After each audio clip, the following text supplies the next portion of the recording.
সালামুন আলাইকুম তিবিতুম মুবারাকাতান তয়্যিবা রব্বি আউযু বিকা মিন হামাযাতিশ শায়াতিন ওয়া আউযু বিকা রব্বি আইয়াহদুরুন সুবহানাকা লা ইলমা লানা ইল্লা মা আল্লামতানা ইন্নাকা আনতাল আলিমুল হাকিম। সালামুন আলাল মুরসালিন আলহামদুলিল্লাহি রব্বিল আলামিন। জি সম্মানিত মুসলিম ভাই বোনেরা, আমন্ত্রণ জানাচ্ছি আজকের একটি গুরুত্বপূর্ণ টপিক এবং ব্যতিক্রমধর্মী। কারণ মহান সৃষ্টিকর্তা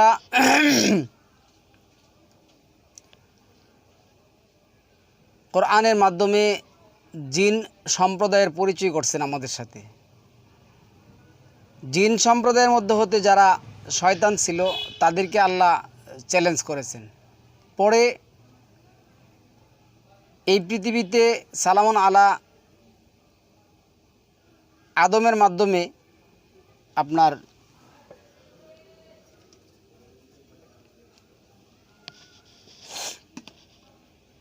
মানব ইনসানের যাত্রা শুরু হয় এবং ইনসানের প্রতিপক্ষ হিসাবে জিনের মধ্য থেকে যে শয়তান, তাকে চ্যালেঞ্জ ছুড়ে দেওয়া হয় যে যারা আমার একনিষ্ঠ বান্দা হবে তাদের দ্বারে কাছেও তুমি কি করতে পারবে না, ঘেঁষতে পারবে না।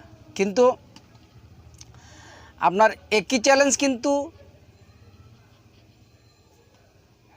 শয়তানও করছে যে আমার বান্দা যারা হবে আমি কেবল তাদেরকেই কি করব, প্রতারিত করব। 38 নম্বর সূরার লাস্টে দিয়ে যদি দেখেন 62 থেকে যদি আপনি 80 পর্যন্ত দেখেন, ওইখানে দেখবেন যে এই যে শয়তানও কিন্তু বলে আসছে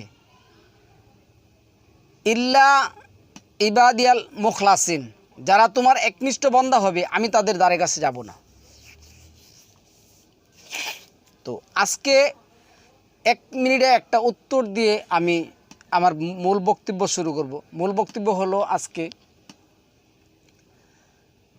এই প্রচলিত তথাকথিত হাদিসবাদীদের কাছে আমার প্রশ্ন, আল কোরআন ভিত্তিক, আল কোরআন থেকে আয়াতের দ্বারা নিজস্ব হাওয়া মন গড়া প্রবৃত্তি দিয়ে নয়, কোরআন ভিত্তিক আল্লাহ যা বলছেন তাদের কাছে আমার প্রশ্ন,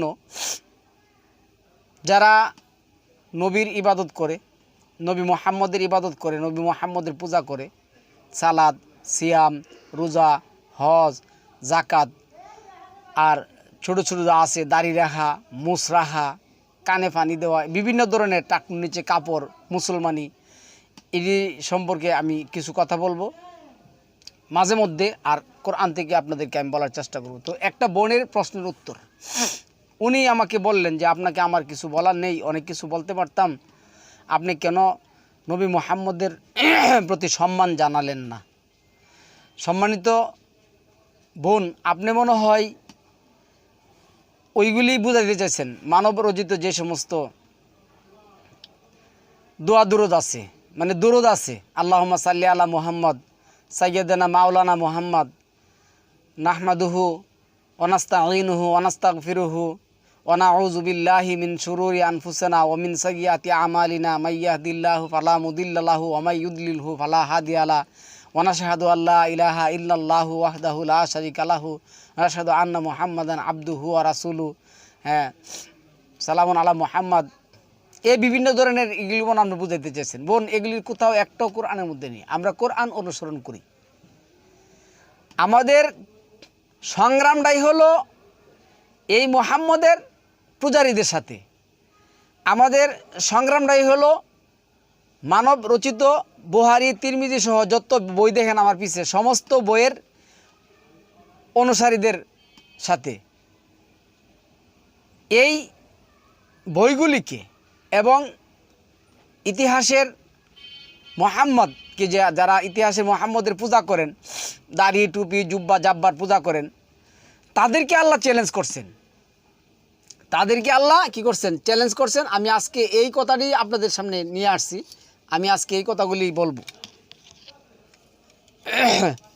আপনারা খুব মনোযোগ সহকারে এই কথাগুলি শুনতে হবে, না হলে বুঝতে পারবেন না। আমি প্রথমেই এখান থেকে শুরু করব 54 নম্বর সূরা আল কামার। এখানে আল্লাহ কি বলছেন, আমি আজকে আরবিটা একটু কমই বলি কারণ অনেকগুলি আয়াত বলবো। তাদের নিকট এসে গেছে সুসংবাদ, যাতে আছে সাবধান বাণী। আল্লাহ বলছেন ওয়ালাকাদ জাআহুম মিনাল আনবাই মা ফিহি মুসদাজারুন। এখানে আল্লাহ বলছেন তাদের নিকট এসে গেছে সুসংবাদ, যাতে আছে সমাধান বাণী।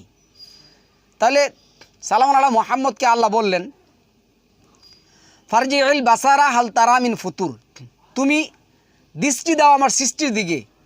তোমার দৃষ্টি কী করবে, বারবার অবনমিত হয়ে ফিরে আসবে। আমার সৃষ্টির মধ্যে কোনো তুমি কী পাবে না, ত্রুটি পাবে না। তাহলে আজকে আমি যারা হাদিসবাদীরা আছে, মহান আল্লাহ এই যে 54 নম্বর সূরা 4 নম্বর আয়াতের মধ্যে বললেন তাদের নিকট এসেছে সুসংবাদ, যাতে আছে সমাধান বাণী। এই সমাধান বাণীর মধ্যে এই তথাকথিত প্রচলিত হাদিসবাদীদের সিয়াম, রোজা, হজ, জাকাত এগুলি নাই কেন? এ সময়ের বিধান দেওয়ার মালিক যদি মুহাম্মদ হয়, তাহলে আল্লাহ কেন বললেন হিকমাতুম বালেগাতুন ফামা তুগনিন নুজুম, এটা পরিপূর্ণ জ্ঞান, তবে এই সতর্কবাণী তাদের কারো উপকারে আসেনি।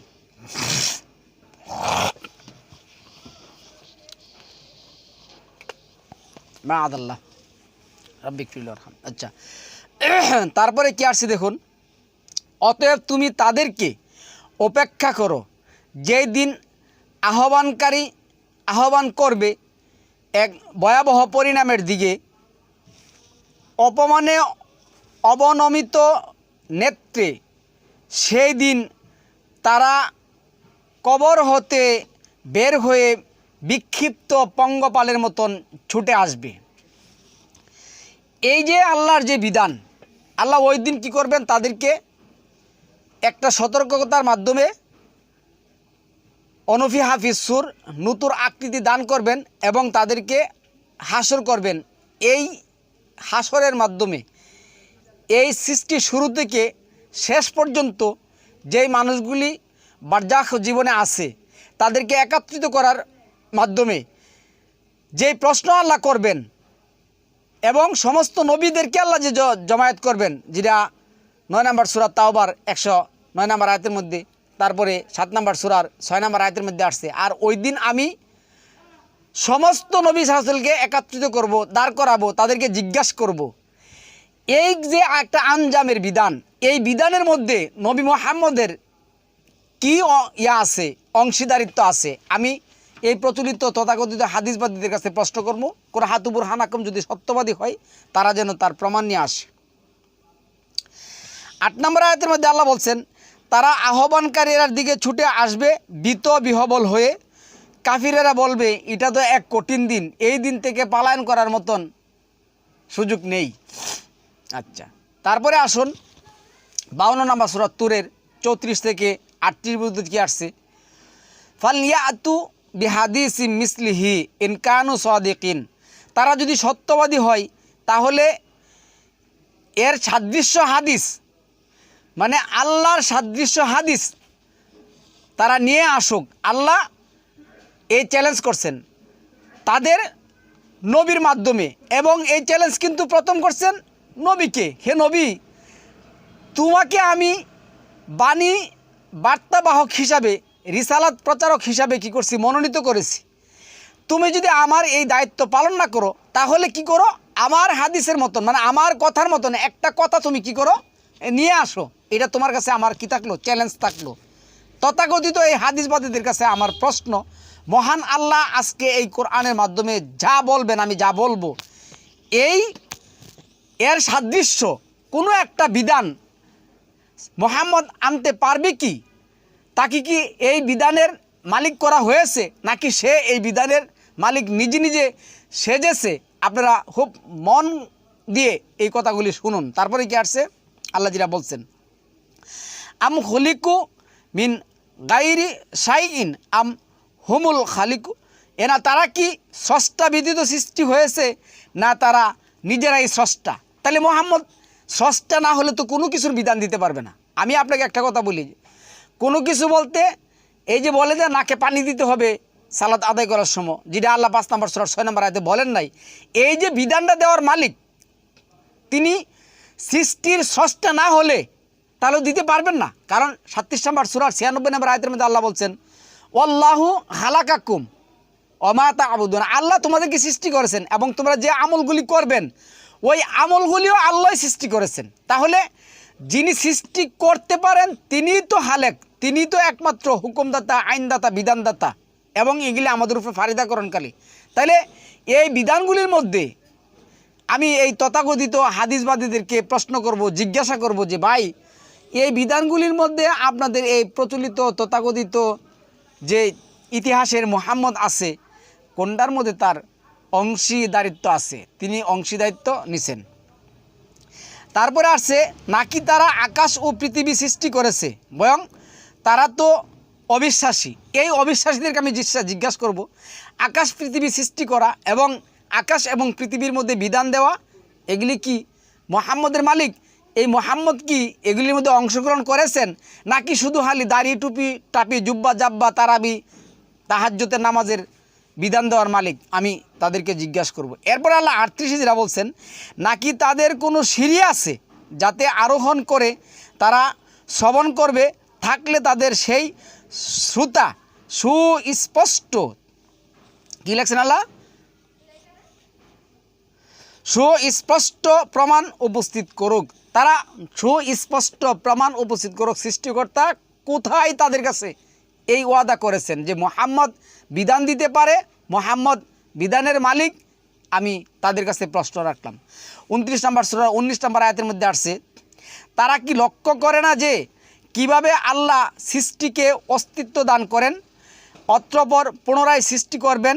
এটা তো আল্লাহরই কাজ, এটা আল্লাহর জন্য সহজ। কিন্তু এই কাজের মধ্যে সৃষ্টিকে অস্তিত্ব দেওয়া এবং আবার পুনরায় সৃষ্টি করা, এর মধ্যে মুহাম্মদের কি অংশ আছে? উনি এর কোন বিধান রচনা করেছেন বা কি বিধান দিছেন তাদের কাছে আমার প্রশ্ন।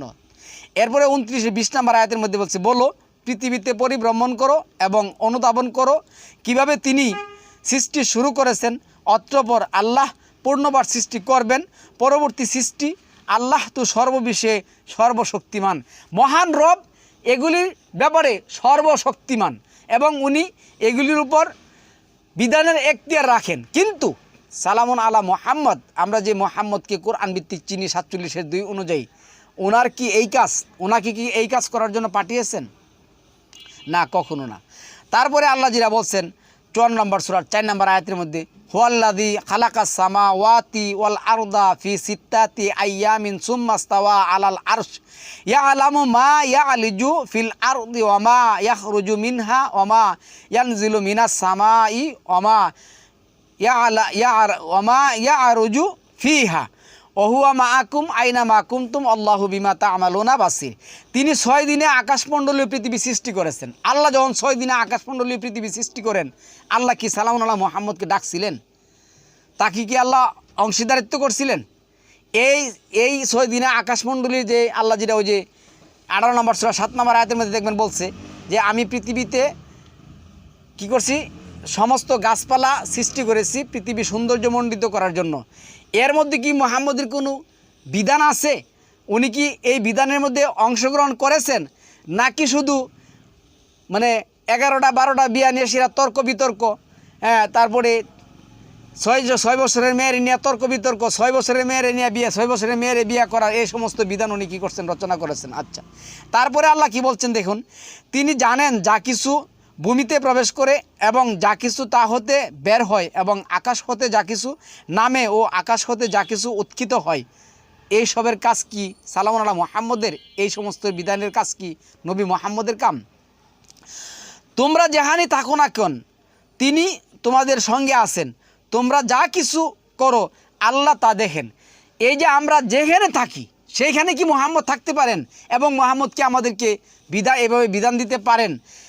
এরপরে যে কথাটা আসছে লাহু মুলকুস সামাওয়াতি ওয়াল আরদ ওয়া ইলাল্লাহি তুরজাউল উমুর, আকাশমণ্ডলীয় পৃথিবীর সার্বভৌমত্ব তারই এবং আল্লাহর দিকেই আমাদের কি করতে হবে, সমস্ত বিষয় কি করতে হবে, ফিরিয়ে দিতে হবে, আমাদের ফিরিয়ে যেতে হবে। তাহলে আমরা এইখানে মুহাম্মদের কি বিধান আছে, এইখানে মুহাম্মদ কি বিধান দিতে পারে, তার কি এখতিয়ার আছে? আল্লাহ কি তাকে অংশীদারিত্ব করছেন?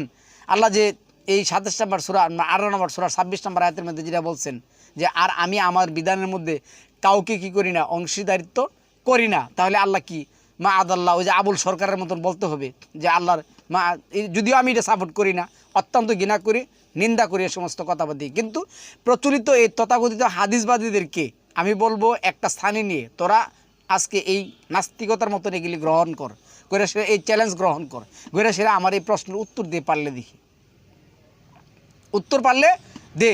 তারপরে আল্লাহ কি বলছেন, ইউলিজুল লাইলা ফিন নাহার ওয়া ইউলিজুন নাহারা ফিল লাইল ওহুয়া আলিমুম বিজাতিস সুদূর। আল্লাহর কাজ রাতকে দিনের ভিতরে প্রবেশ করানো, দিনকে রাতের ভিতরে প্রবেশ করানো, রাতকে দিনের ভিতরে প্রবেশ করানো। কিন্তু এই সমস্তের মধ্যে মুহাম্মদের বিধান কি আছে আমি তাদের কাছে জানতে চাই। 11 নম্বর সূরা হুদের যে সালিহের ব্যাপারে যে ঘটনা আসছে, অত্রপর যখন আমার হুকুম এসে পৌঁছলো আমি সালিহকে এবং যারা তার সাথে ঈমান এনেছিল তাদেরকে নিজ অনুগ্রহে রক্ষা করলাম আর বাঁচালাম সেই দিনের বড় লঞ্চনা হতে, নিশ্চয়ই তোমার রব শক্তিমান পরাক্রমশালী। এর মধ্যে মুহাম্মদের কি বিধান ছিল আমি তাদের কাছে জানব। আর সেই জালিমদেরকে এক প্রচণ্ড ধ্বনি এসে আক্রমণ করলো যাতে তারা নিজ নিজ গৃহে উপর হয়ে পড়ে রইল। আর ওই ঘরগুলির কথা বলছে যেন তারা সেই গৃহগুলিতে কখনোই বসবাস করেনি। বালুরূপে জেনে রাখো সামুদ সম্প্রদায় নিজের রবের সাথে কি করছিল, কুপুরি করছিল। জেনে রেখো সামুদ সম্প্রদায় রকমত হতে দূরে ছিটকে পড়েছিল। আজকে এই প্রচলিত হাদিস ব্যবসায়ীদের কাছে আমার এই প্রশ্ন, হাদিস ব্যবসায়ীদের কাছে আমার এই প্রশ্ন আপনারা কি করেন, চ্যালেঞ্জ গ্রহণ করুন, এই প্রশ্নের চ্যালেঞ্জ আপনারা গ্রহণ করুন। এই কাজগুলি আঞ্জাম দেওয়া কার, মুহাম্মদের কাজ। এইখানে বিধান দেওয়া, এইখানে বিধানের মধ্যে কি অংশ আছে নবী মুহাম্মদের। আচ্ছা 6 নম্বর সূরা 73 নম্বর আয়াতের মধ্যে কি বলছে দেখুন, ওয়াহুয়াল্লাযী খালাকাস সামাওয়াতি ওয়াল আরদা বিল হক, নিশ্চয় সেই সত্তা আকাশমণ্ডল ও ভূমণ্ডল যথাযথভাবে সৃষ্টি করেছেন। যেই দিন তিনি বলবেন ওয়াউমা ইয়াকুলু কুন ফায়াকুন, এর ফলে সে কাউলুহুল হক, যেই দিন তুমি বলবেন হাসর হও সেই দিন হাসর হয়ে যাবে, তার কথা খুবই যথাযথ বাস্তব অনুরাগ। যেই দিন সিংহায় ফুৎকার দেওয়া হবে সেই দিন একমাত্র তারই হবে বাদশাহী ও রাজত্ব, গোপন ও প্রকাশ্য সব কিছু তার জ্ঞানার্থে তিনি হচ্ছেন প্রজ্ঞাময়। আচ্ছা এখন আমরা যা করতেছি, এখন এই যে তথাকথিত প্রচলিত নবীর উম্মতরা, যদিও আল্লাহ বলছেন উম্মত কার, আমার, আর ওরা বলতেছে নবীর উম্মত। আল্লাহ বলছেন সালামুন আলা মুহাম্মদকে তুমি বলো তোমার কাউমের লোক। 25 নম্বর সূরার ইয়া রাব্বি ইন্না হাদা, এই যে কাউম কোরআনা মাহজুরা, এই কোরআন কি করছে তারা পরিত্যাজ্য করছে। এই যে আমার কাউমের লোক, নবী বলছে আমার কাউমের লোক, আল্লাহ বলছে আমার উম্মত, তারা বলতেছে এই যে তথাকথিত হাদিস ব্যবসায়ীদের কাছে আমার চ্যালেঞ্জ রাখলো একটা, এই যে তোমরা যে স্বীকার করো, তোমরা যে মানতেছ, কি মানতেছ, মায়াদাল্লাহ এত ইয়া করতেছি কেন, ঠান্ডা লাগছে ইচ্ছা মতে। আল্লাহু আকবার। আচ্ছা যাই হোক, মায়াদাল্লাহ রাব্বিক ফিল আরহাম। আচ্ছা তারপরে আসছি কি দেখুন 74 নম্বর আয়াতের মধ্যে 674 কি আসছে, স্মরণ করো যখন ইব্রাহিম তার পিতা আজরকে বলল আপনি মূর্তিগুলোকে মাবুদ বানিয়ে নিয়ে করেছেন। আজকে এই প্রচলিত তথাকথিত হাদিসবাদীরা মানে মাবুদ মানে কি, মাবুদ মানে কি, বিধানদাতা, যিনি বিধানদাতা, যিনি বিধান দিতে পারেন, আপনারা এই মূর্তিগুলি কী করছেন, বিধানদাতা বানিয়ে দিয়েছেন। আজকে মুহাম্মদের উম্মতরা কী করছে, মুহাম্মদকে বিধানদাতা বানিয়ে দিয়েছে, মুহাম্মদকে সৃষ্টিকর্তার কাছে বসিয়ে দিয়েছে। আমি বলবো আল কোরআন ভিত্তিক আল্লাহ যে চ্যালেঞ্জ ছুড়ে দিয়েছেন, আল কোরআন ভিত্তিক আল্লাহ যে বলছেন আমার বিধানের মধ্যে কারো অংশ নেই। তাহলে এই যে কাজগুলি, যেদিন হাসর, মুহাম্মদের কাজ কি হাসর ঘটানো, মুহাম্মদের কাজ কি একাত্রিত করানো, মুহাম্মদের কাজ কি এই যে আল্লাহ বলছেন এক ছত্র দিকে আল্লাহ যেটা বলছেন লিমানিল মুলকুল ইয়াউম লিল্লাহিল ওয়াহিদিল কাহ্হার, এই যে 40 নম্বর সূরার 18 নম্বর আয়াত, 18, 19, 20 নম্বর আয়াতের মধ্যে বলছেন আজকে এই রাজত্বের মালিককে একমাত্র আল্লাহ, এক ছত্র মালিকের অধিকারীকে একমাত্র আল্লাহ, উনি হবেন আজকে লিল্লাহিল ওয়াহিদিল কাহ্হার, বিচারের মালিক হবেন। কিন্তু এই বিচারের অংশের মধ্যে কোন মুহাম্মদের কোনো অংশ, বিন্দু পরিমাণ কোনো অংশ বা তার কোনো বিধান আছে কি? না, কখনো থাকবে না। তাহলে এইখানে আল্লাহ যেটা বলছেন, সালামুন আল্লাহ ইব্রাহিমের উদ্ধৃতি দিয়ে, সালামুন আল্লাহ ইব্রাহিমের কাওমের লোকদের উদ্ধৃতি দিয়ে ওরা কী করছিল, তাদের মূর্তি দেবতাগুলিকে কী করছিল, বিধানদাতা বানিয়ে দিয়েছিল। আর এখনকার মুহাম্মদের উম্মতরা কী করছে, মুহাম্মদকে বিধানদাতা বানিয়ে দিয়েছে। তারপরে আসুন 31 নম্বর সূরা 30 নম্বর আয়াতের মধ্যে আসছে জালিকা বিআন্নাল্লাহা হুয়াল হাক্কু ওয়া আন্না মা ইয়াদউনা মিন দুনিহিল বাতিলু ওয়া আন্নাল্লাহা হুয়াল আজিজুল হাকিম। এর কারণ এই যে আল্লাহ যা নাজিল করেছেন তা সত্য, এবং তার পরিবর্তে তারা যাদের ইবাদত করে, যাদেরকে ডাকে, আজকে দোয়ার ক্ষেত্রে উমুক আলেম বানাইছেন, তুমুক আলেম বানাইছেন, আজকে সালাতের ক্ষেত্রে উমুক দিছেন, তুমুক দিছেন, হাত বাঁধার ক্ষেত্রে এই করছেন, সেই করছেন, এই যে বিধানগুলি, এই বিধানগুলি দেওয়ার মালিক কি আল্লাহ তাদেরকে করেছেন। তাহলে মুহাম্মদ কি বিধানদাতা হয়ে গেলেন, সৃষ্টিকর্তা হয়ে গেলেন? কারণ সৃষ্টিকর্তা ছাড়া কেউ বিধান দিতে পারে না। 7 নম্বর সূরা 54 নম্বর আয়াতের মধ্যে আছে আলা লাহুল হালকু ওয়াল আমরু, যিনি সৃষ্টি করেছেন তিনি কি করছেন, বিধানের মালিক হয়েছেন, বিধান দিতে পারেন, আমর দিতে পারবেন। কারণ আমর তো দেওয়ার মালিক কেউ না। আল্লাহ কোনো আয়াতের মধ্যে নবী মুহাম্মদকে বলে নাই তুমি এই আমরের মালিক, তুমি এর বিধান দেওয়ার মালিক। আল্লাহ কোথাও কোনো আয়াতের মধ্যে একবারও বলে নাই। তারপরে 31-এ কী বলছেন দেখুন, 30-এর 31-এ তুমি কি লক্ষ্য করো না যে আল্লাহর অনুগ্রহে নৌযানগুলি সমুদ্রে বিচরণ করে, যার দ্বারা তিনি তোমাদেরকে তার নিদর্শনাবলীর কিছু প্রদর্শন করেন, এতে অবশ্যই নিদর্শন রয়েছে প্রত্যেক ধৈর্যশীল কৃতজ্ঞ ব্যক্তির মধ্যে। আচ্ছা, নদীতে নৌযান পরিচালনা করা, সালামুন আল্লাহ নূহের যে 1140 থেকে যে 47 পর্যন্ত আসছে, নূহের নৌকা আল্লাহ যে বলছেন তুমি আমার চোখের সামনে নৌকা বানাও এবং তুমি তাদেরকে উঠাও, এইগুলির আঞ্জাম দেওয়া কি মুহাম্মদের কাজ? এটা কি মুহাম্মদের বিধান? না, এই বিধান দেওয়ার মালিক একমাত্র আল্লাহ। 32-এ আসছে দেখুন কি খুব কঠিন কথা আসছে, যখন তরঙ্গ তাদেরকে আচ্ছন্ন করে মেঘাচ্ছায়ার মতো, তখন তারা আল্লাহকে ডাকে। তখন কেন মুহাম্মদরে বলে না ইয়া মুহাম্মদ, ইয়া মুহাম্মদ, ইয়া মুহাম্মদ, আপনি আমাদেরকে বাঁচান? তখন কেন আল্লাহকে ডাকো? কারণ আল্লাহকে ডাকার কারণ হলো আল্লাহকেই ডাকবে, এগুলি দেওয়ার মালিক একমাত্র আল্লাহ। এগুলির মধ্যে মুহাম্মদের কোনো বিধান কার্যকর হবে না এবং মুহাম্মদ কোনো বিধান দিতেও পারবে না। মুহাম্মদ কোনো দিন বিধান দেওয়ার এখতিয়ারও রাখে না। কিন্তু যখন তিনি তাদেরকে উদ্ধার করে স্থলে পৌঁছেন, তখন তাদের কেহ কেহ সরল পথে থাকে, শুধু বিশ্বাসঘাতক অকৃতজ্ঞ ব্যক্তিরাই তার নিদর্শনাবলী অস্বীকার করে। আজকে এই হাদিসের ব্যবসায়ীরা, এই বুখারী তিরমিজি মুসলিমের ব্যবসায়ীরা, আজকে তাদের ব্যবসা পরিচালনা করার কারণে সালামুন আল্লাহ মুহাম্মদের নাম না ঢুকাইলে তো এখানে হবেই না।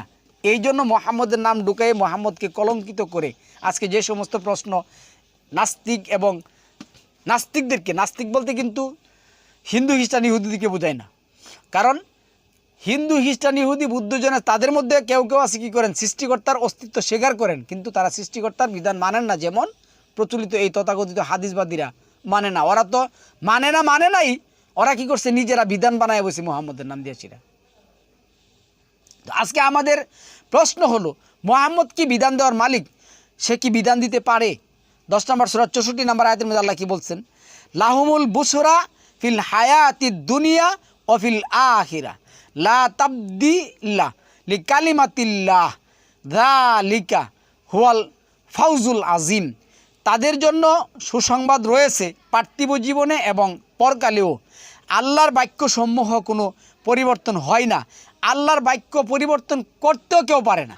লা মুবাদ্দিলা লি কালিমাতিল্লাহ, 6 নম্বর সূরার 115 নম্বর আয়াতে যেটা আসছে। তাহলে আর তোমাকে এই যে 65তে যেটা বলছে 10-এর 65, আর তোমাকে যেন তাদের উক্তগুলি বিষণ্ণ না করে সকল ক্ষমতা এবং ইজ্জাত আল্লাহর জন্য, তিনি শুনেন জানেন। ওয়ালা ইয়াহজুনকা কাউলুহুম ইন্নাল ইজ্জাতা লিল্লাহি জামিয়া হুয়া সামিউন আসির। তাহলে ইজ্জত সম্মান দেওয়ার মালিক একমাত্র তিনি, যিনি আমাদেরকে কী করছেন, সৃষ্টি করেছেন। সৃষ্টিকর্তা ছাড়া কেউ ইজ্জত এবং সম্মানের মালিক হতে পারে না। এইখানে এই বিধান দেওয়ার মালিক কখনো কোনোদিনও মুহাম্মদ হতে পারে না। আজকে আমাদের কি কোরআনের মূল যে থিমস, কোরআনের মূল যে মানে মেসেজ আল্লাহ আমাদেরকে দিচ্ছেন, ওই মেসেজ থেকে ওরা আমাদেরকে দূরে সরিয়ে নিয়ে কী বলছে ওই হিল্লাবিয়া, ওই যে তাহাজ্জুদের নামাজ, মানে তাহাজ্জুদের নামাজ নামে তো কোনো নামাজ কোরআনের মধ্যে নেই, ওরা কি করছে মুহাম্মদের নাম দিয়ে বানাইছে। মুহাম্মদ তাহাজ্জুদ নামাজের বিধান দিচ্ছে, মুহাম্মদ হিল্লা বিয়ার বিধান দিচ্ছে। এই জন্যই তো মসজিদের মধ্যে 2 ঘন্টার জন্য কি করে বিয়া করে, সেটা মসজিদে কি করে সহবাস করে, আবার করে বাইরালও করে। এবং মসজিদের মধ্যে এই যে প্রচলিত তথাকথিত মাদ্রাসা বানাইছে, এবং ওই মাদ্রাসাগুলি থেকে কি করছে নিজেদের কালেমা, নিজেদের আত্তাহিয়াতু, নিজেদের এই যে বিভিন্ন ধরনের রোজা নামাজ, এই যে নিয়মকানুন আছে সবগুলি শিখায় এবং বলৎকারও করে। তারপরে আসছে কি দেখুন 66তে 10-66তে, মনে রেখো যা কিছু আসমান সমূহে আছে এবং যা কিছু জমিনে আছে এই সমস্তই আল্লাহর। তাহলে আসমান এবং জমিনের মধ্যে যা কিছু আছে, যত ধরনের ইবাদত আছে, যদি আপনি ইবাদত করেন তাহলে এই ইবাদত কোরআন হবে, আপনার সিয়াম হবে কোরআন ভিত্তিক, আপনার সালাম হবে কোরআন ভিত্তিক, আপনার হজ হবে কোরআন ভিত্তিক, আপনার যুদ্ধ হবে কোরআন ভিত্তিক, আপনি অমুসলিমদের সাথে সমস্যার সমাধান করবেন কোরআন ভিত্তিক। আর এগুলির বিধান দেওয়ার মালিক একমাত্র আল্লাহ। মুহাম্মদ কোনো এখতিয়ার রাখেন না এইগুলির বিধান দেওয়ার, কোনো এখতিয়ার মুহাম্মদ রাখেন না। তারপরে আসছে আল্লাহর যারা আল্লাহকে ছেড়ে অন্য শরীকদের ইবাদত করে তারা কোনো বস্তুর অনুসরণ করছে না। আজকে যারা এই যে আল্লাহ যেটা বলছেন 47-এর 1 নম্বর আয়াতের মধ্যে এবং 4 নম্বর সূরার 168-69 নম্বর আয়াতের মধ্যে, যিনা ওয়াল্লাযীনা কাফারু ওয়াসাদ্দু আন সাবিলিল্লাহ আদাল্লা আমালাহুম, তাদের আমলগুলি কী করছেন আল্লাহ বাতিল করে দিয়েছেন। এই সমস্ত আমল কোনো কাজে আসবে না, একটাও আসবে না।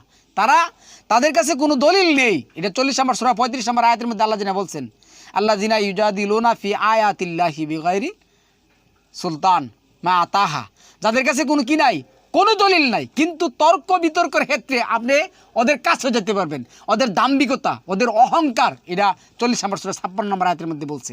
তাদের দাম্ভিকতা, তাদের অহংকার, যদিও তাদের কাছে এই ব্যাপারে কোনো দলিল প্রমাণ নেই। মুহাম্মদ বিধান দিতে পারে, মুহাম্মদ এর বিধান আছে। আমি আজকে কোরআন ভিত্তিক, কোরআনের মাধ্যমে যে চ্যালেঞ্জগুলি এই প্রচলিত তথাকথিত হাদিসের অনুসারীদের কাছে ছেড়ে দিলাম, এর মধ্যে মুহাম্মদের কি বিধান আছে, কি নিয়ম কানুন আছে আপনারা জানাবেন। নদীতে নৌকা, সালেহের এবং সামুদের, লুতের, ইব্রাহিমের এবং মুসার যে ফেরাউন আছে তাদেরকে কী করা, ধ্বংস করা, তাদেরকে আযাব দেওয়া, কিয়ামতের দিন তাদেরকে উঠানো এবং জাহান্নামে পড়ে মধ্যে দেওয়া, এবং মানব যারা আছেন আল্লাহর হিসাব নিকাশ যেটা হাসর হবে, হাসরের ব্যাপারে কোন কাজটার মধ্যে মুহাম্মদের অংশ আছে, কোন বিধানটা মুহাম্মদ দিচ্ছেন, এই একটা বিধান আমি এই প্রচলিত তথাকথিত হাদিসবাদীদের কাছে চাই। আচ্ছা, তো এই সমস্তই আল্লাহর। আর যারা আল্লাহকে ছেড়ে অন্য শরীকদের ইবাদত করে তারা কোন বস্তুর অনুসরণ করছে, তারা শুধু অবাস্তব হেয়াল হুশির তাবেদারি চলছে এবং শুধু অনুমান প্রসূত কথা বলছে। এটি অনুমানের কথা, এগুলি কোনো কাজে আসবে না। আপনি বিজ্ঞানের ক্ষেত্রে যান না, দেখবেন যে ওরা বলবে এত কোটি, প্রায় এত কোটি, সম্ভবত এত কোটি অনুমান করছেন, এছাড়া কোনো কথা নেই, নিশ্চিত কোনো কথা ওদের কাছে নেই। 22 নম্বর সূরা 74 নম্বর আয়াতের মধ্যে বলছে, তারা আল্লাহর যথাচিত্ত মর্যাদা উপলব্ধি করে না। মা কাদারুল্লাহ হাক্কা কাদিরিহি ইন্নাল্লাহা লাকাবিয়্যুন আযীম। আল্লাহর যে সম্মান, আল্লাহর সম্মান হলো তিনি বিধানদাতা, আর মুহাম্মদের সম্মান হলো কি তিনি আল্লাহর বিধান প্রচারকারক। মুহাম্মদের সম্মান কি? তিনি আল্লাহর বিধান প্রচারকারক, তিনি বিধানদাতা না। যদি মুহাম্মদকে বিধানদাতা বানান আর আল্লাহকে যদি আপনি মুহাম্মদের সাথে জুড়ে দেন, তাহলে আপনি আল্লাহরও কী করলেন না, মা কাদারুল্লাহ হাক্কা কাদরিহি, আল্লাহরও যথাযোগ্য মর্যাদা দিলেন না এবং মুহাম্মদকে আপনি কী করলেন না, মানলেন না। তারপরে আল্লাহ বলছেন এই 55 নম্বর সূরার 29 নম্বর আয়াতের মধ্যে, ইয়াস আলো মানফিস সামাওয়াতি ওয়াল আরদ কুল্লা ইয়াউমিন হুয়া ফি শান, আকাশমণ্ডলীয় পৃথিবীতে যা আছে সবই তার নিকট প্রার্থী, প্রতিনিয়ত তিনি অতি গুরুত্বপূর্ণ কাজে রতে আছেন। তাহলে এরপরে যেটা বলছে 30-এ, সুতরাং তোমরা উভয়ই তোমাদের রবের কোন কোন অনুগ্রহ স্বীকার করবে।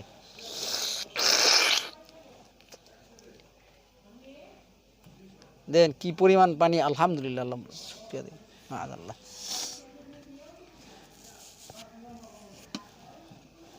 আচ্ছা, তারপরে কি আসছে দেখুন, হে মানুষ ও জিন, আমি শীঘ্রই তোমাদের প্রতি মনোনিবেশ করব, সুতরাং তোমরা উভয় তোমাদের রবের কোন বিধানটা অস্বীকার করে সালাম আলাইকুম মুহাম্মদকে দিয়ে দিবে, এমনি বলুন না।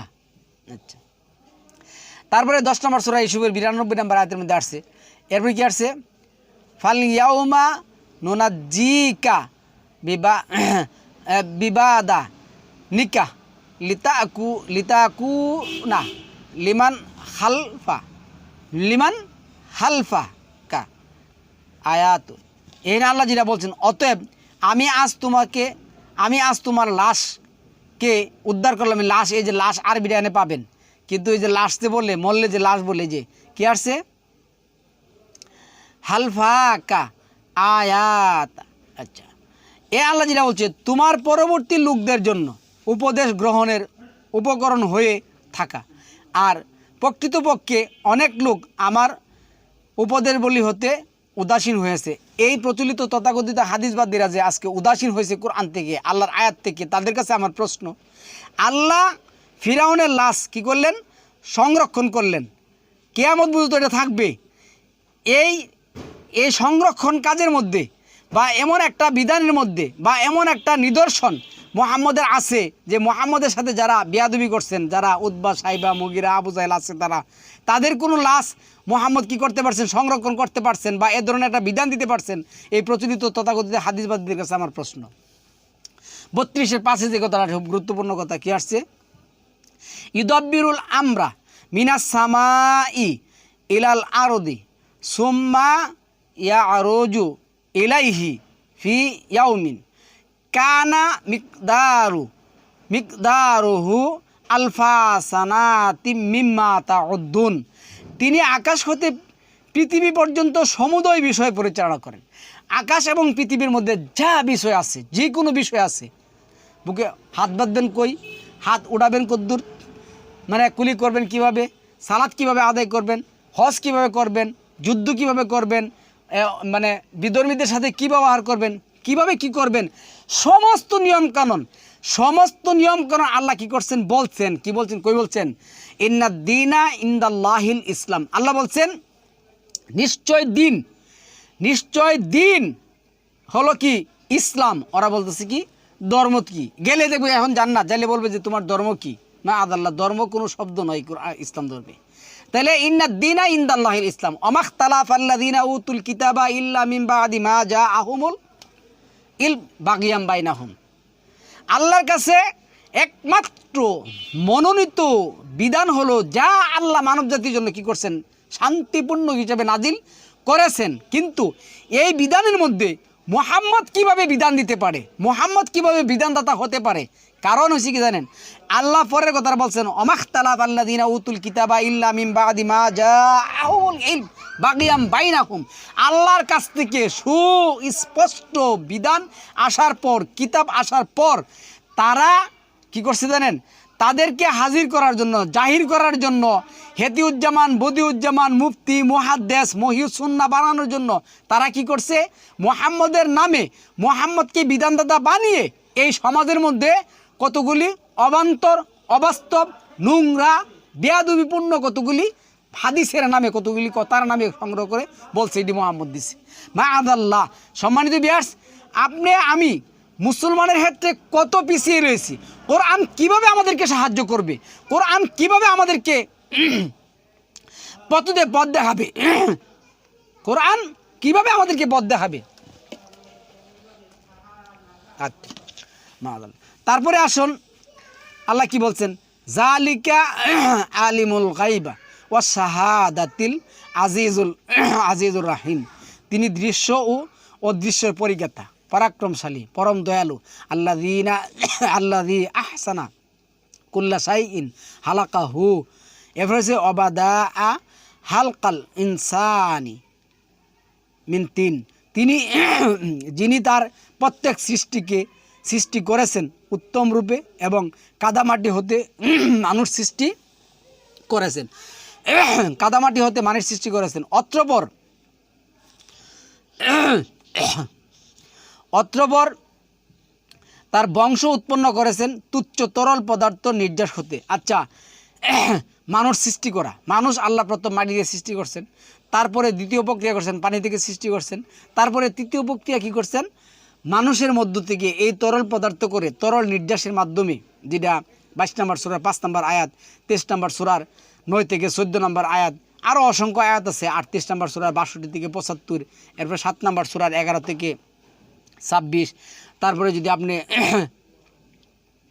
এই 15 নম্বর সূরার যদি দেখেন 22 থেকে যদি 38-40 দেখেন, তাহলে মানুষ সৃষ্টির যে প্রক্রিয়া আল্লাহ করেছেন 4 নম্বর সূরা নিসার 1 নম্বর আয়াতে, এগুলি করার কার বিধান, এগুলির মধ্যে মুহাম্মদের কি অংশ আছে, মুহাম্মদ কি বিধান দিতে পারছে, এখানে কি করতে পারছে, মুহাম্মদ কি করতে পারছে। আল্লাহ যে দাবি করলেন এখানে একটা কথা, এটা আসবে একটু সামনে 70 নম্বর সূরা 40 নম্বর আয়াতের মধ্যে আল্লাহ কি বলছে দেখেন, আমি শপথ করেছি উদয়স্থল ও অস্তস্থলের আধিপতির, আল্লাহ এগুলির মালিক, আল্লাহ শপথ করেছেন। কিন্তু মুহাম্মদ এগুলির বিধান দিতে পারে, এগুলির মধ্যে বিধান দিতে পারে, মুহাম্মদ এগুলির মালিক।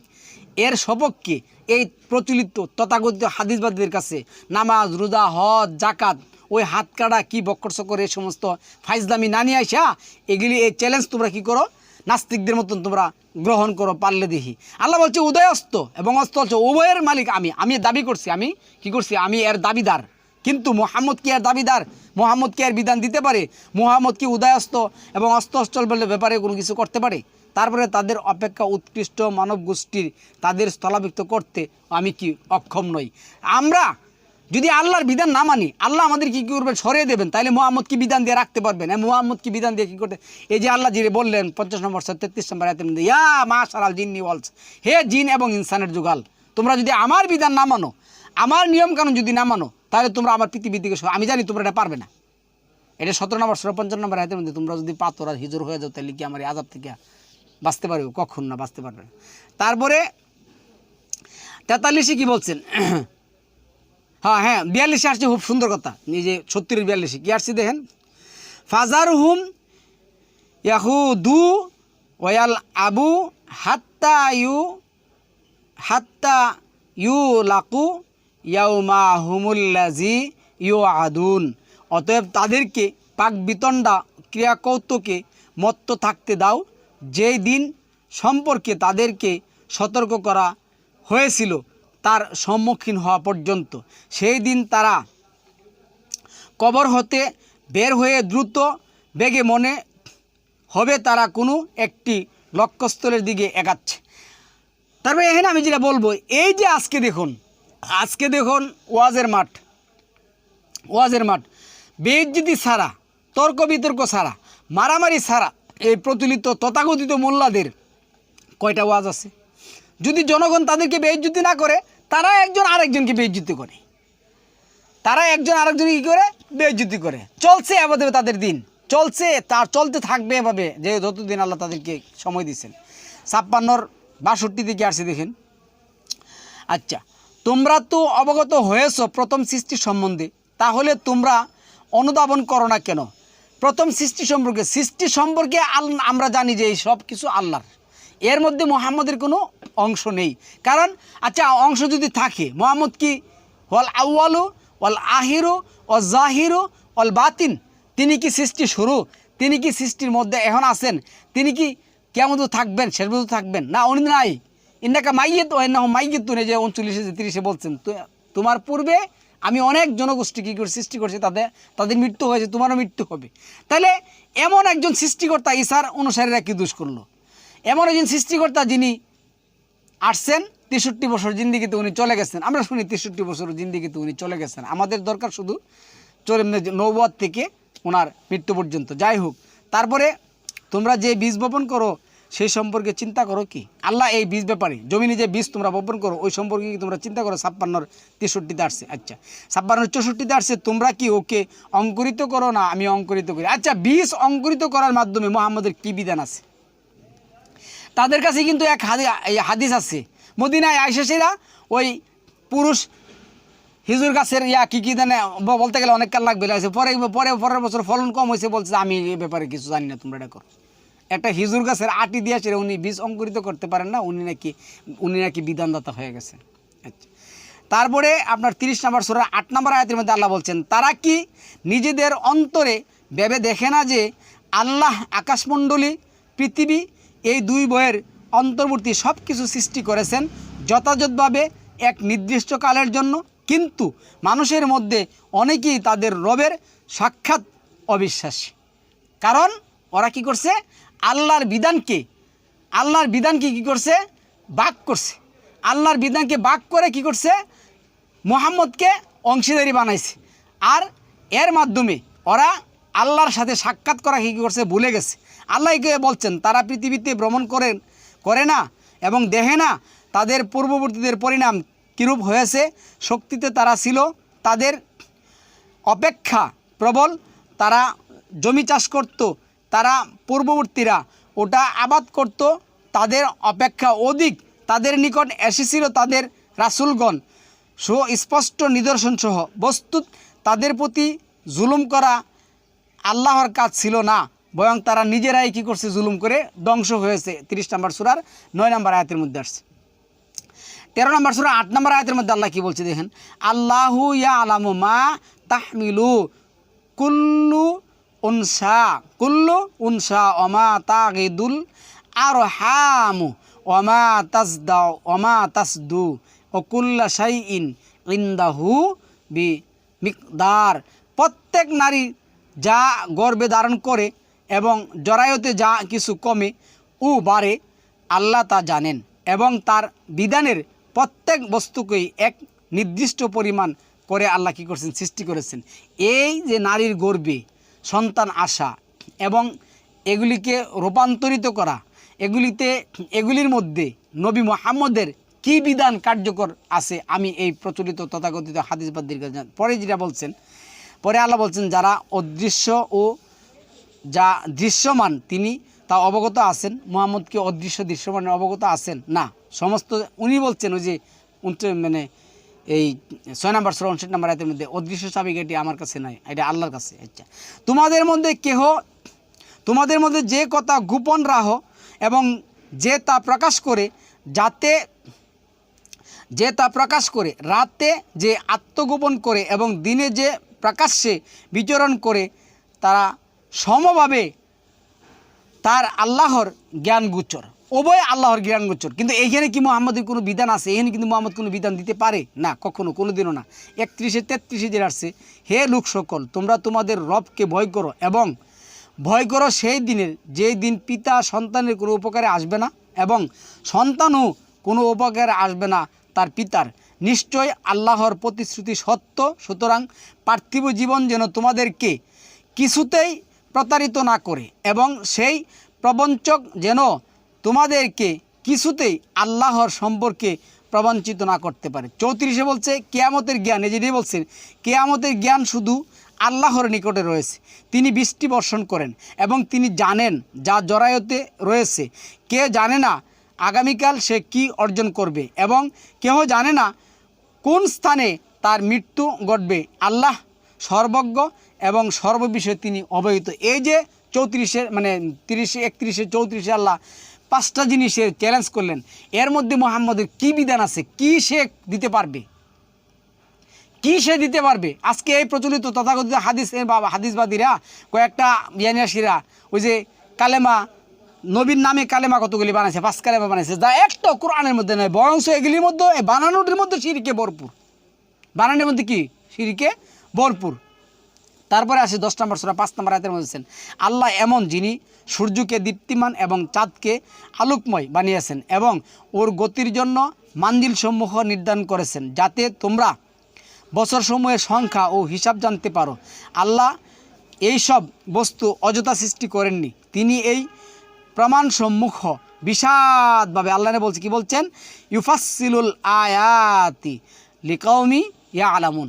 এই যে আল্লাহ দিন রাত আসমান জমিন সৃষ্টি করছেন, বছর গণনা বছর সৃষ্টি করছেন, মাস সৃষ্টি করছেন, দিন সৃষ্টি করছেন, এগুলির মধ্যে মোহাম্মদের কী বিধান আছে, মোহাম্মদ এনে কী অংশগ্রহণ, মোহাম্মদ কখন কীভাবে অংশগ্রহণ করতে পারলো, আর আল্লাহ কীভাবে তাদেরকে জানালো যে তোমরা বলো যে মোহাম্মদ বিধান দিতে পারে, মোহাম্মদ বিধানদাতা, মোহাম্মদের বিধানের মালিক হয়ে গেছে, তোমরা আমাকে জানাও, তোমরা আমাকে জানাও।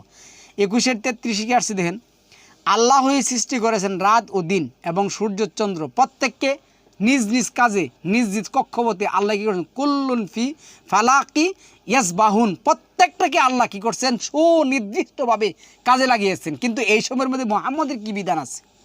তারপর 34 বলছেন, আমি তোমার পূর্বে কোনো মানুষকে চিরস্থায়ী জীবন দান করিনি, সুতরাং তোমার মৃত্যু হলে তারা কি চিরস্থায়ী হয়ে থাকবে? পরের কথা বলছে, জিমপাত্রী মৃত্যু স্বাদ গ্রহণ করবে।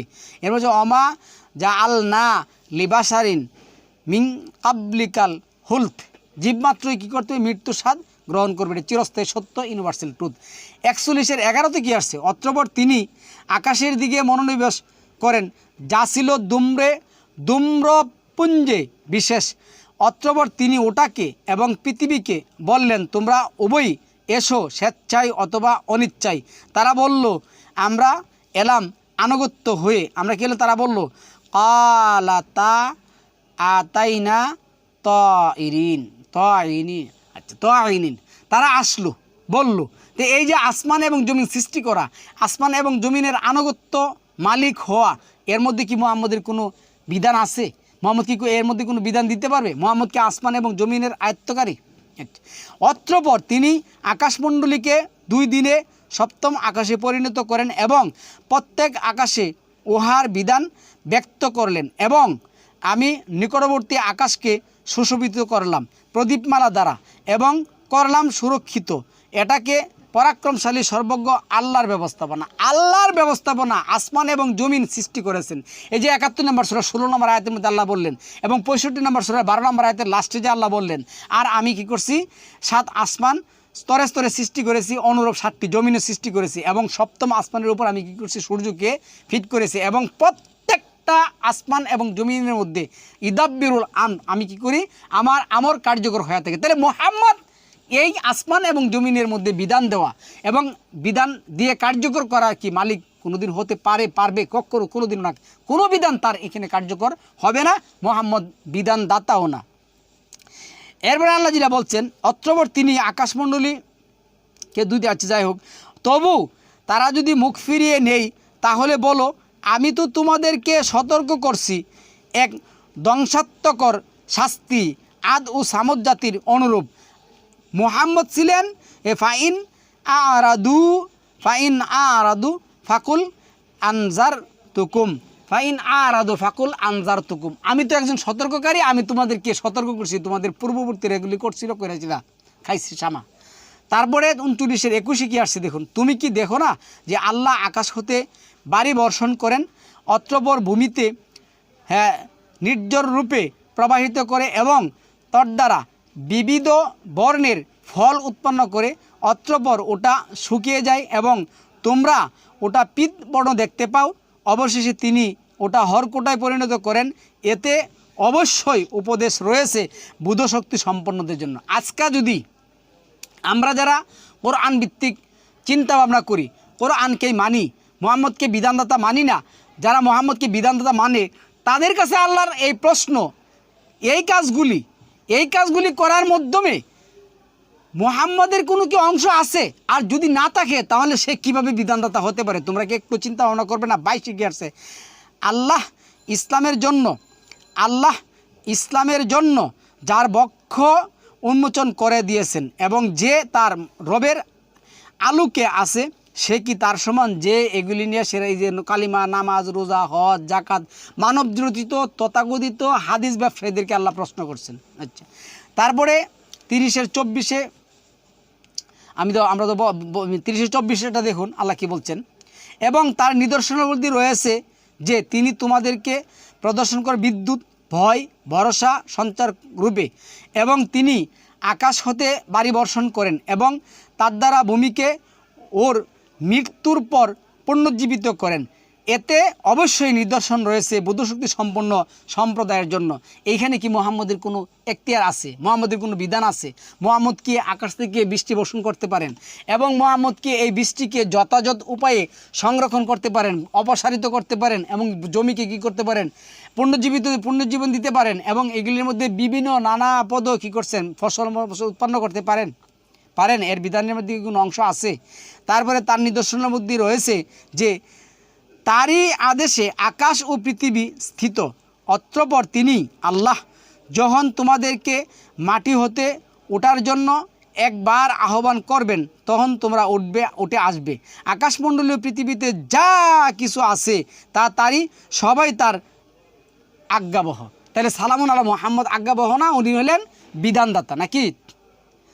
আল্লাহর দ্বারস্থ না, মুহাম্মদ নিজেই বিধান দিতে পারেন, আর এই বিধান এই তথাকথিত হাদিসের ব্যবসায়ীরা পালন করে চলছে। আমরা কখনো কোনোদিনও মূল্য মানব না সমস্ত বিধান।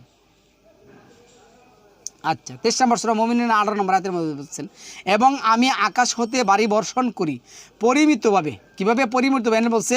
ওয়া আনজালনা মিনাস সামাই মাআন বিকাদার। এই কাদার অর্থ কদরের রাত বানাই দিছে। ওই যে কদর অর্থ কী করছে? কদরের রাত বলছে। কদর অর্থ পরিমিত। আল্লাহর প্রত্যেকটা জিনিস কি পরিমিতভাবে সুস্পষ্টভাবে তিনি কী করেন, এগুলি তদারক করতেছেন। কিন্তু মুহাম্মদ এনে কি মালিক? মুহাম্মদের বিধান দেওয়ার কেমনে মালিক? কিভাবে মালিক হলো? আমি হাদিসবাদীর কাছে প্রশ্ন রাখলাম। 19 নম্বর আয়াতের মধ্যে বলছে, অতঃপর আমি ওটা দ্বারা তোমাদের জন্য হেজুর আঙ্গুরের বাগান সৃষ্টি করি, এতে তোমাদের জন্য আছে প্রচুর ফল, আর তা হতে তোমরা কি করো? আহার করো। এবং ভূজ্যতলের কথা বলছেন এই যে 23 নম্বর সূরা মুমিনুনের এই 20 নম্বর আয়াতের মধ্যে, এবং সৃষ্টি করি এক বৃক্ষ যার জন্ম সিনাই পর্বতে, এতে উৎপন্ন হয় ভোজনকারীদের জন্য কি তেল ও ব্যঞ্জন। তাহলে এইগুলি কি মুহাম্মদের কাজ? তো মুহাম্মদ এগুলি না পারলে মুহাম্মদ শুধু খালি কেবলমাত্র কী করছেন? তাহাজ্জুদের নামাজ দিয়ে গেছেন। তাহাজ্জুদের নামাজ কী করছেন? দিয়ে গেছেন। তাহাজ্জুদের নামাজ পড়ো এবং ওই যে এই দোয়া পড়লে, ওই দোয়া পড়লে, এই আয়াত পড়লে, ওই আয়াত পড়লে সরাসরি কেলকেলায়া চেলচেলায় ব্যস্ত নিয়ে যাবেন মুহাম্মদ। তারপরে 15 নম্বর সূরা 22 নম্বর আয়াতে আল্লাহ কি বলছেন? আমি বৃষ্টি করব, বায়ু প্রেরণ করি, অতঃপর আকাশ হতে বৃষ্টি বর্ষণ করি এবং তা তোমাদের পান করাই দেই। ওর ভান্ডার তোমাদের কাছে নেই। আছে কি তোমাদের মধ্যে এই ভান্ডার? আর কোনো হানি নেই। এখন হাদিস দিয়ে কথা বলবেন। ওয়া আরসালনা রিয়াহা লাওয়া কিহা ফা আনজালনা মিনাস সামাই মাআন ফা আসকাইনাকুমুহু ওয়া মা আনতুম লাহু বিখারিজিন জিনি। আচ্ছা, এরপরে 23 নম্বর আয়াতের মধ্যে কি বলছেন? আমি জীবন দান করি ও মৃত্যু ঘটাই এবং আমি চূড়ান্ত মালিকানার অধিকারী। আল্লাহ বলছেন, ইন্না লানাহনু নুহয়ি ওয়া নুমীতু ওয়া নাহনুল ওয়ারিসিন। আমি তো জীবন দান করি, মৃত ঘটাই। এই জীবন দান করা, মৃত ঘটানো এবং এগুলির মালিক হওয়া, আল্লাহ বলছে কি আমি তো এগুলির মালিক, আমি কি ওয়ারিসিন, আমি এগুলির ওয়ারিস। কিন্তু মুহাম্মদ এগুলির ওয়ারিস। মুহাম্মদ মৃত্যু দিতে পারে, মুহাম্মদ জীবন দিতে পারে, এর বিধান কার্যকর করতে পারে। তাইলে তো শিখি উনি বিধান দেওয়ানের মালিক, দিতে পারেন। তারপরে তোমার পূর্বে যারা গত হয়েছে আমি তাদেরকে জানি এবং পরে যারা আসছে তাদেরকেও আমি কি ভালো করে জানি। তারপরে 15 নম্বর সূরার এই 36 নম্বর সূরা 40 নম্বর আয়াতে সূর্যের পক্ষে সম্ভব নাই চাঁদকে নাগাল পাওয়া এবং রাতের পক্ষে সম্ভব নয় দিনকে অতিক্রম করা এবং প্রত্যেক নিজ নিজ কক্ষপথে সাঁতার কাটে। তাদের এক নিদর্শন এই যে আমি তাদের বংশধরের বোঝাই নৌযানে আরোহণ করিয়েছিলাম এবং তাদের জন্য অনুরূপ যানবাহন সৃষ্টি করেছি যাতে তারা আরোহণ করে আমি ইচ্ছা করলে তাদেরকে নিম্নযুদ্ধ করতে পারি। সেই অবস্থায় তারা কোনো সাহায্যকারী পাবে না এবং তারা পরিত্রাণও পাবে না। তাহলে এই যে আল্লাহর চ্যালেঞ্জ, এই যে আল্লাহর কাজ, আল্লাহ যেগুলি করেন এগুলির মধ্যে মুহাম্মদের কী বিধান আছে। তারপরে 36 নম্বর সূরার গেল, 21 নম্বর সূরা আসছেন 32 নম্বর আয়াতের মধ্যে কী বলছে দেখেন, 21-32, এবং আকাশকে করেছি সুরক্ষিত ছাদ কিন্তু তারা আকাশস্থিত নিদর্শনাবলী হতে মুখ ফিরিয়ে নিয়েছে। আল্লাহরই কাজ আকাশকে সুরক্ষিত রাখা, সুরক্ষিত ছাদ তৈরি করা, এগুলি আল্লাহর কাজ। এখানে মুহাম্মদের কোনো বিধান চলবে না। এগুলি আল্লাহ সৃষ্টি করেছেন এবং এগুলি নিয়ন্ত্রণকারী কে? আল্লাহ। এগুলির মধ্যে কারো বিধান কার্যকর হবে না। কেউ যদি এই সমস্ত জিনিস দাবি করে তাহলে তো সে সর্বোচ্চ কাফের হয়ে যাবে। আল্লাহ সৃষ্টি করেছেন রাত ও দিন এবং সূর্য চন্দ্র, প্রত্যেকে আল্লাহ নিজ নিজ কক্ষপথে কী করেন, প্রত্যাবর্তিত করেন। তারপরে আসছে 25 নম্বর সূরা 59 নম্বর আয়াতের মধ্যে, তিনি আকাশমণ্ডলীয় পৃথিবী এবং ওগুলির মধ্যবর্তী সমস্ত কিছু 6 দিনে সৃষ্টি করেছেন। অতঃপর তিনি আরশে সমসীন হন। তিনি রাহমান, তার সম্বন্ধে যে অবগত আছে, এই সম্পর্কে যারা অবগত আছে তাকে একমাত্র কোরআনই মহান রব সম্পর্কে অবগত আছেন। কোরআন থেকে আমাদের কী করতে হবে? কোরআনকে জিজ্ঞাসা করতে হবে, কোরআন থেকে আমাদের কী করতে হবে? এগুলি জেনে নিতে হবে। এগুলি কী করতে হবে? জেনে নিতে হবে। আচ্ছা, যখন তা গেল, তারপরে 51-47 আমি আকাশ নির্মাণ করেছি আমার ক্ষমতা বলে এবং আমি অবশ্যই মহাসম্প্রসারণকারী। আকাশ মহাসম্প্রসারণকারী, আকাশের মধ্যে বিধান দেওয়ানের মালিক, আকাশের মধ্যে বিধানে অংশগ্রহণ করতে পারবে মুহাম্মদ। এই ধরনের কোনো কথা কি, কোনো কাজ কি আছে? কখনো না, কোনো দিনও না। এরপরে আমি বলছি, আল্লাহ বলছে, আমি প্রত্যেক বস্তু সৃষ্টি করেছি জুড়াই জুড়াই যাতে তোমরা উপদেশ গ্রহণ করো। আল্লাহর দিকে দাবিত হও, আমি তোমাদের প্রতি আল্লাহ কর্তৃক প্রেরিত সতর্ক এনেছে। ফাফিরু ইলাল্লাহ।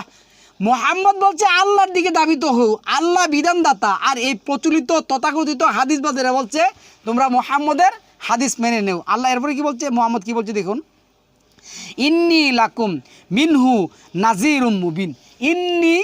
ইন্নী লাকুম মিনহু নাজিরুম মুবিন। আমি কেবলমাত্র একমাত্র আল্লাহর বিধান দ্বারা তোমাদেরকে সতর্ককারী।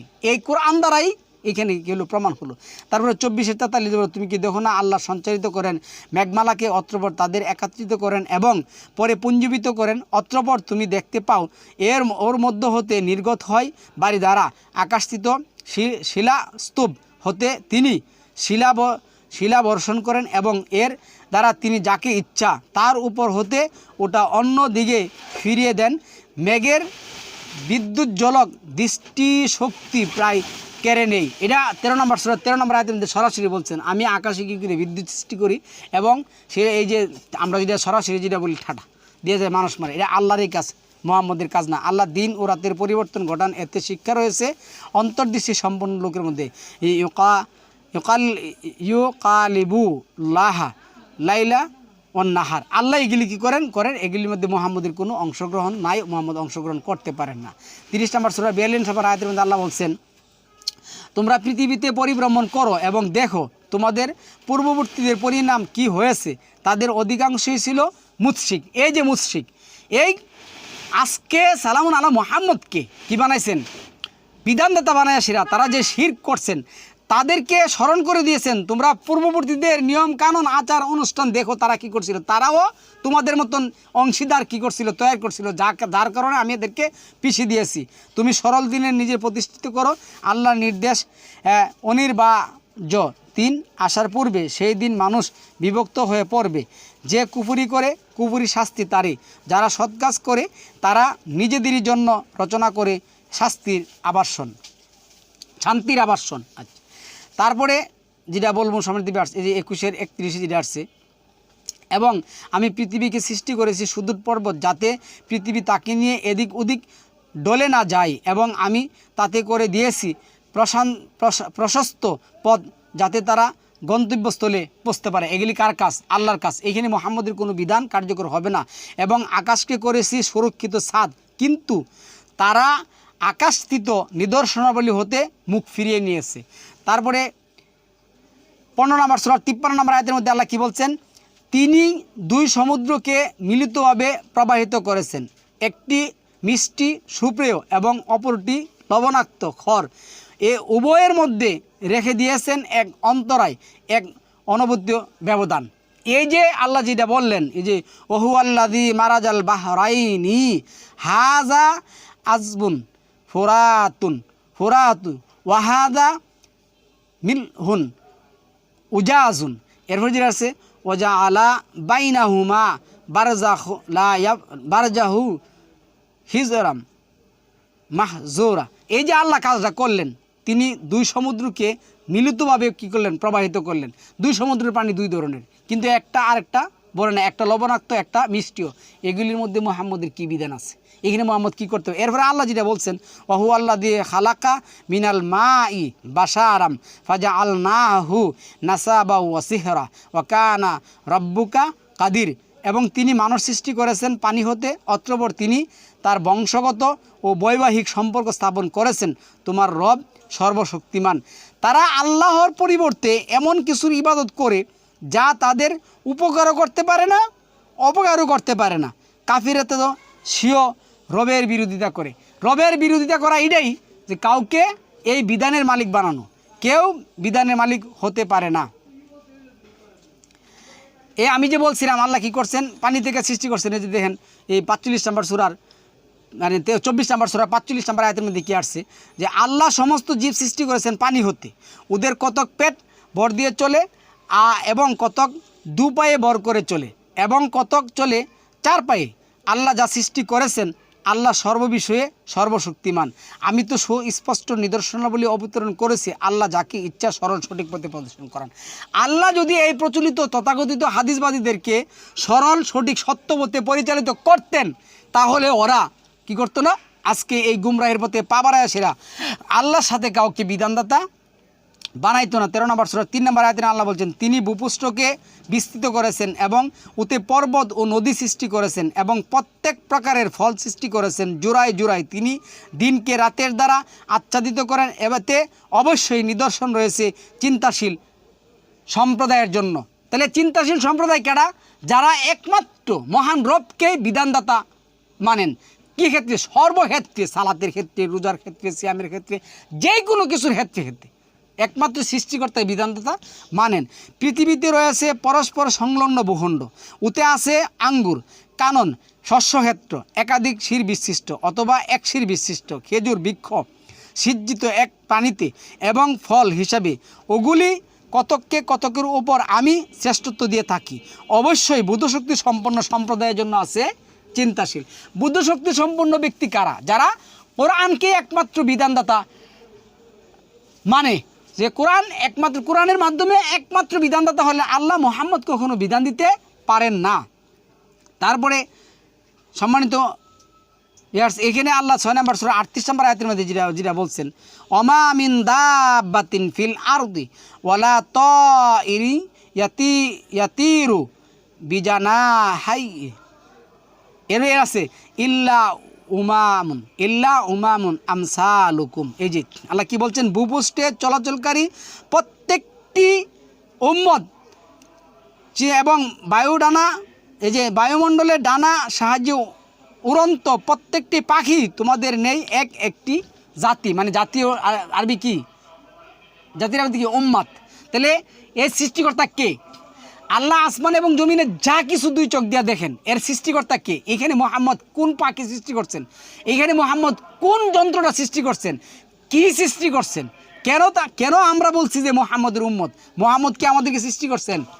এই তথাকথিত প্রচলিত হাদিসবাদীদেরকে আল্লাহ এখানে বলছেন, আমি কিতাবে কোনো বিষয় লিপিবদ্ধ করতে বাদ রাখিনি, অতঃপর তাদেরকে সকলকে তাদের রবের কাছে কী করা হবে? একত্রিত করা হবে। 16 নম্বর সূরা 68 নম্বর আয়াতের মধ্যে আল্লাহ যেটা বলছেন, তোমার রব মৌমাছির অন্তরে ইঙ্গিত দ্বারা নির্দেশ দিয়েছেন, তুমি গৃহ নির্মাণ করো পাহাড়ে, বৃক্ষে এবং মানুষ যে গৃহ নির্মাণ করে তাতে। এরপরে 16 নম্বর সূরা 69 নম্বর আয়াতের মধ্যে বলছেন, এরপর প্রত্যেক ফল হতে কিছু কিছু আহার করো, অতঃপর তোমার রবের সহজ পথ অনুসরণ করো। ওর উদর হতে নির্গত হয় বিবিধ বর্ণের পানীয়, যাতে মানুষের জন্য রয়েছে রোগের প্রতিষেধক। অবশ্যই এতে রয়েছে নিদর্শন চিন্তাশীল সম্প্রদায়ের জন্য। সম্মানিত ভিউয়ার্স, এইখানে মোহাম্মদ কী বিধান দিতে পারে আর মোহাম্মদের কী বিধান এখানে আছে? তারপরে 27 নম্বর সূরার সুলাইমানের ব্যাপারে আল্লাহ বলছেন, এটা আমরা পড়ব না, এর দরকার নেই আমাদের। এই যে 16 নম্বর সূরার যে 66 নম্বর আয়াতের মধ্যে, অবশ্যই গৃহপালিত চতুর্ভুজ জন্তুর মধ্যে তোমাদের জন্য শিক্ষণীয় রয়েছে, ওগুলির উদরস্থিত গোবর এবং রক্তের মধ্য হতে তোমাদেরকে আমি পান করাই বিশুদ্ধ দুগ্ধ, যা পানকারীদের জন্য কি খুব সুন্দর। এরপরে আসে, আর খেজুর গাছের ফল ও আঙ্গুর হতে তোমাদের মাদক উত্তম খাদ্য। এর মাদক বলছে, মাদক হবে না, মাআযাল্লাহ। কত ধরনের কিচ্ছা কাহিনী করছে। এনে হবে শরাব। শরাব মানে কি? যেটা পান করা হয়। শরাব কী করা হয়? যেটা পান করা হয়। আচ্ছা, যাই হোক।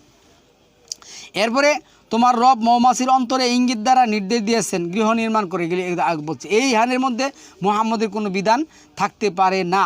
21-এর সাথে আল্লাহ কি বলছেন, তোমার পূর্বে আমি ওহীসহ মানুষকেই পাঠিয়েছিলাম, তোমরা যদি না জানো তাহলে জ্ঞানীদের কী করো, জিজ্ঞাসা করে নাও। তারপরে আপনি সম্মানিত ভিউয়ার্স, আমাদের আর পড়ার দরকার আছে বলে আমি মনে করি না। তারপরে লাস্টের একটা আয়াত পড়ে আমি আজকে শেষ করবো। 39 নম্বর সূরা 6 নম্বর আয়াতের মধ্যে আল্লাহ বলেন, তিনি তোমাদের সৃষ্টি করেছেন এক ব্যক্তি হতে, অতঃপর তিনি তা হতে তার সঙ্গিনী সৃষ্টি করেছেন। তিনি তোমাদের দিয়েছেন 8 প্রকারের গৃহপালিত পশু। তিনি তোমাদের মাতৃগর্ভে ত্রিবিধি অন্ধকারে পর্যবেক্ষণ সৃষ্টি করেছেন। তিনি আল্লাহ তোমাদের রাব, সর্বভৌমত্ব তারই, তিনি ছাড়া কোনো মাবুদ নেই। অতএব তোমরা মুখ ফিরিয়ে কোথায় চলছো? এগুলির মধ্যে মুহাম্মদের কোনো বিধান কি আছে? মুহাম্মদ কি এগুলির মধ্যে কোনো বিধান দিতে পারে? আর দিলে কি কোনো কার্যকর হবে? কখনো না, কোনো দিনও না। এখানে আমি যেটি বলছিলাম, এটি শেষ করতেছি। মানে বড় টপিক শেষ করতে তাড়াহুড়া করতে হয়। আমি তো মানুষকে সৃষ্টি করেছি মাটির উপাদান হতে, অতঃপর আমি ওকে শুক্রবিন্দু রূপে স্থাপন করি এক নিরাপদ আধারে। এরপরে আল্লাহ যেটা বলছেন 14-তে 33 নম্বর সূরার, পরে আমি শুক্রবিন্দুকে পরিণত করি রক্তপিণ্ডে, অতঃপর রক্তপিণ্ডকে পরিণত করি মাংসপিণ্ডে এবং মাংসপিণ্ডকে পরিপূর্ণ করি অস্থিপাজ্জরে, অতঃপর অস্থিপাজ্জরকে ডেকে দেই মাংস দ্বারা, অবশেষে ওকে করে গড়ে তুলি অনন্য এক সৃষ্টিরূপে।